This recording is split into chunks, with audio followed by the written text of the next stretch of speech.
We'll see what's going down. All right. Wishing the players a little bit of good luck. We're gonna have some cool ZVP. Oh, is this used to be King Dime? Uh, Dude, in Think terms of he's- name switching and all that stuff, I can never keep up with it. I'm gonna go ahead and assume it's King Dime. Because I've seen him play. I think we clan ward his previous team and beat him. Fair enough. So, what do we got? Ooh, max spawn distance. Oh my goodness, Winter is confirming that it is King Dime. Awesome. So, having said that, Dime going to be starting here in the 12 o'clock position as the red Protoss. You're going to have OwmyGroin starting in the 6 o'clock position as the green Zerg. So here we go, max spawn distance. Obviously, Zelnot Watchtower is going to play a huge role in this, and we'll see what they can get done here. Obviously, you know, with this map, you have to keep in mind that there is a quick third, so Owl going to have a little bit of an advantage here in terms of protected expansions.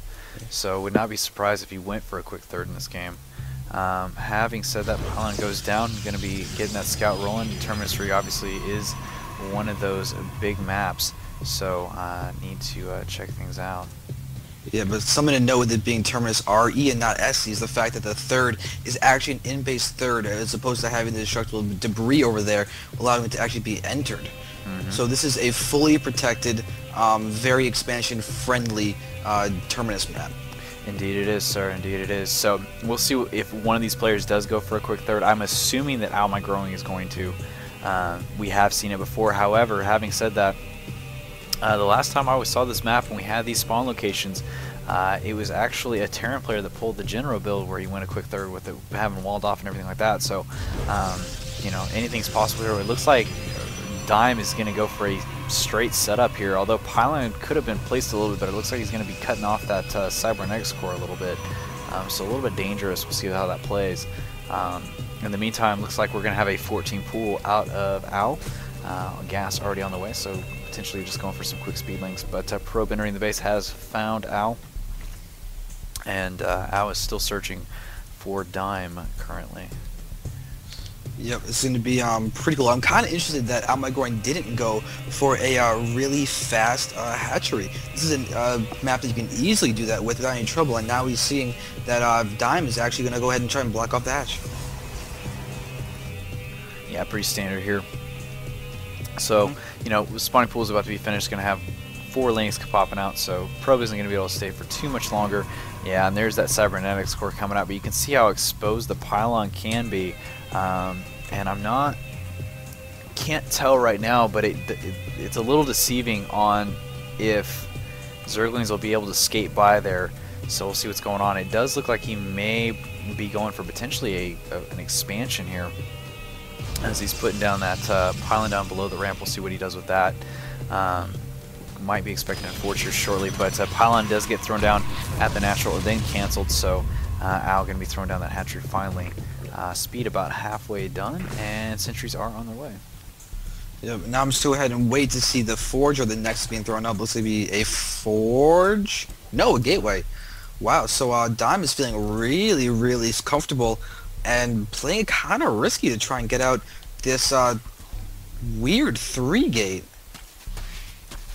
So the 3rd gate just got thrown down. I'm really curious about this build and how it's going to shape up. And when the hatchery, or when the next is going to be put down. I'm going to guess it's going to be soon, because if it's any time before the 6-minute mark, it could be a little faster than a normal 3-gate expand. Yeah, we'll see how that plays, but in the meantime, Zergling's taking control of Zelnot Watchtowers and making a beeline for Dime's base. Overlord has entered finally, so he does know an exact location. There is a sentry up. It does look like another Pylon coming in to extend this even further, and he may be walling this off to go for that quick third. We may actually see him throw down 2 Nexuses pretty close to one another. He is saving up for that 400. There goes the first one. And Warpgate technology hasn't even been started researching. It just now started. So he is definitely waiting this out. Yeah, I'd say that's actually a mistake, as he does throw the ... dots. Like, we know what he's probably talking about, though OwmyGroin does not. Yeah, this is going to really put him behind. I'm actually shocked he's not chrono boosting this. He really doesn't need to do that right now. He has enough energy to do it, and he's chrono boosting probes instead, so very unusual. In the meantime, Al is pulling some unusualness as he's saving up a bunch of minerals at 400 already. Going for lair tech, it looks like, going for secondary extractor as well. No roach worn down. You know, we could see some mutalisks coming here shortly. I don't know. I'm waiting to see a third extractor and potentially a third hatchery as well. So we'll see what's going on. Yeah, and it looks like RevDime may not be planning on being aggressive because he's not close to that warp gate. If they're going to put on a high amount of aggression, it's necessary to have the warp gate and a proxy pylon out. But because he's not doing that, looks like he is just going to try and turtle and possibly get a fast third like you were saying before. Well, he's got a lot of sentries out too, which makes me further believe that he's going to go for a quick third just because obviously the force field potential. But the question I have is what Al is going. He's got Baneling Nest almost finished now. He's actually going for Ventral Sacs, so ooh, this could get kind of interesting. Going to be starting that speed research here shortly as well. So going to go for some potential Baneling drops on the mineral line most likely. So we'll see how this goes. But Dime just kind of going back and forth from these Eldar Watchtowers, checking things out. And looking over at economy 35-31, so pretty much even. We haven't seen a third down from anyone yet. Spinecrawler's going down right now. Lair Tech, of course, has finished. Yeah, it seems like OwmyGroin is basically doing a build completely centered around getting out the drop protect and damaging Dime's economy, because you can see Dime actually has a significant lead in the pros. Because right now at this point in the game, if you have more pros than drones, you are in an economic lead.